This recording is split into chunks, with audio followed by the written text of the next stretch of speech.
Imaginez une époque, il y a 2000 ans, l'an de notre ère. Le soleil tape fort sur la côte nord-africaine. Des montagnes imposantes s'élèvent et dramatiquement des eaux azurées de la Méditerranée. Niché entre ces merveilles naturelles se trouve Muslubium, un port romain animé. L'air est chargé de l'odeur du sel, des épices et de la sueur du dur labeur. Le port grouille d'activité. Des navires, les voiles gonflées par le vent, arrivaient de terres lointaines chargées de marchandises exotiques. Muslubium était plus qu'un simple port. C'était une plaque tournante essentielle du vaste réseau commercial de l'Empire romain. Le cœur de cette opération résidait dans ces impressionnants auréas, d'immenses entrepôts construits pour stocker des quantités astronomiques de céréales. Ces structures imposantes, symboles de l'ingéniosité et de la puissance romaine, bordaient le front de mer. À l'intérieur de leurs intérieurs frais et sombres, des montagnes de céréales, expédiées des plaines fertiles d'Afrique, attendirent leur voyage pour nourrir les légions romaines et la population de Rome elle-même. Mais les céréales n'étaient pas les seules marchandises à transiter par Muslubium. Les amphores, ces omniprésents récipients en terre cuite du monde antique, étaient empilés haut, leur contenu laissant deviner les richesses qu'elles renfermaient. L'huile d'olive, l'or liquide de la Méditerranée, arrivait des oliveraies de toutes parts. Le vin, dont l'arôme enivrait l'air, complétait le triptyque des produits de base qui soutenaient l'Empire romain. Du lever au coucher du soleil, projetant de longues ombres sur le port, Muslubium était une symphonie de commerce et d'industrie. Le port témoignait de l'étendue et de la puissance de l'Empire romain. Des rives lointaines de la Bretagne aux déserts ensoleillés d'Égypte, les ramifications de l'influence romaine touchaient tous les coins du monde connu.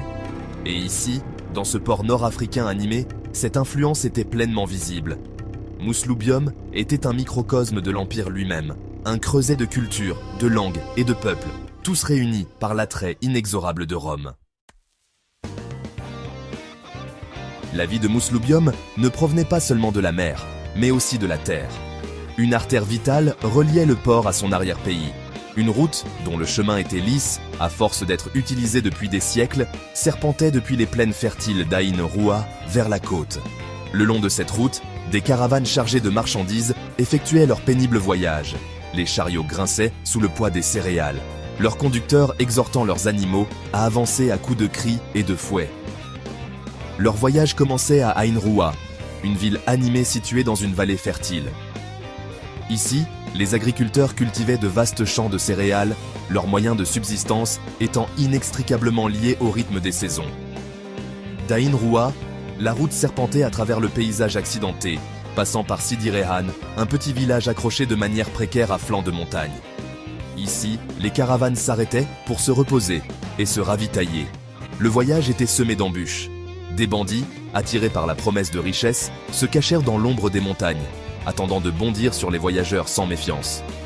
Les légions romaines, toujours vigilantes, patrouillaient la route, leur présence dissuadant ceux qui voudraient perturber le flux commercial.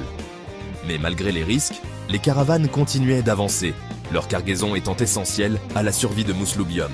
L'eau, la plus précieuse des denrées, était également transportée le long de cette route. De la source de Kefrida, dont les eaux étaient réputées pour leur pureté et leur goût, des amphores d'argile remplis à ras-bord commençaient de leur voyage vers la côte. Cette source, un don des dieux aux yeux des Romains, était essentielle à la survie de Muslubium. Ces eaux étanchèrent la soif des habitants de la ville et alimentèrent les cultures qui poussaient dans les champs fertiles entourant le port.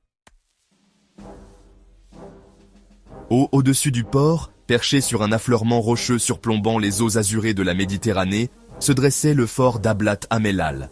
Cette imposante structure, aux murs marqués par des siècles de vent et de pluie, servait de sentinelle silencieuse, gardant les abords de Muslubium. De ces remparts, les légionnaires romains, leurs armures brillant au soleil, surveillaient la campagne environnante, leurs yeux scrutant l'horizon à la recherche de tout signe de danger. L'emplacement stratégique du fort n'était pas un hasard. De son point de vue, les légionnaires pouvaient surveiller toute la côte, des falaises escarpées à l'ouest, aux plages de sable fin à l'est. La route d'Aïn Roua, l'artère vitale de Muslubium, passait à portée de vue du fort, assurant le passage sûr des marchandises et des personnes. Ablat Amellal était plus qu'un simple avant-poste militaire. C'était un symbole de la puissance et de l'autorité romaine. La vie à l'intérieur du fort était rude et exigeante.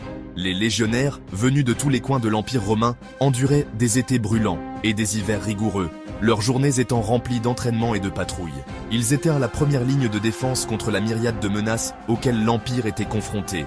Des raids opportunistes des tribus locales aux assauts plus organisés des puissances rivales. En bas, dans le port animé, la vie continuait à un rythme effréné. Les marchands marchandèrent les prix sur le forum, leur voix résonnant dans l'air. Les esclaves, le dos courbé sous le poids de leurs fardeaux, travaillaient sans relâche, déchargeant les cargaisons des navires et les transportant vers les entrepôts. Les artisans, dont les ateliers étaient remplis du bruit des marteaux et des scies, produisaient les biens essentiels à la vie quotidienne du port. Malgré leur éloignement du cœur de l'Empire, les habitants de Muslubium faisaient partie intégrante du monde romain. Les siècles ont passé, et l'Empire romain, autrefois apparemment invincible, a commencé à s'effondrer. Des conflits internes et des pressions externes ont affaibli la puissance autrefois si imposante. Les légions, dispersées sur un vaste empire, ont été progressivement retirées des provinces, laissant des colonies comme Muslubium vulnérables aux attaques.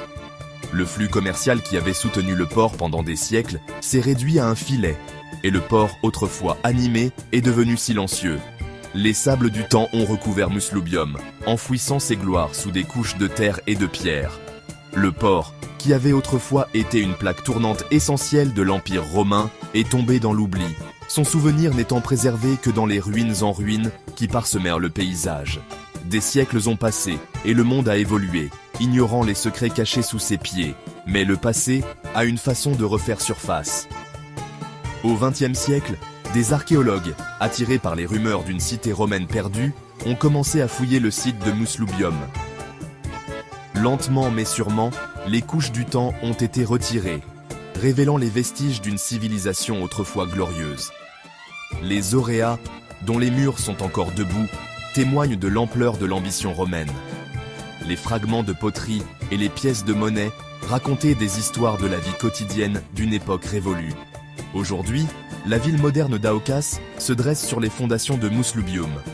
Les échos du passé sont partout, murmurant dans la brise marine, bruissant à travers les oliveraies et résonnant dans l'ombre des ruines antiques. La mémoire de Muslubium, autrefois perdue pour le monde, est lentement reconstituée, comme un puzzle géant éparpillé à travers le paysage. C'est un rappel que même les plus grands empires s'élèvent et s'effondrent, mais que leur héritage peut perdurer longtemps après que les dernières pierres se soient effondrées.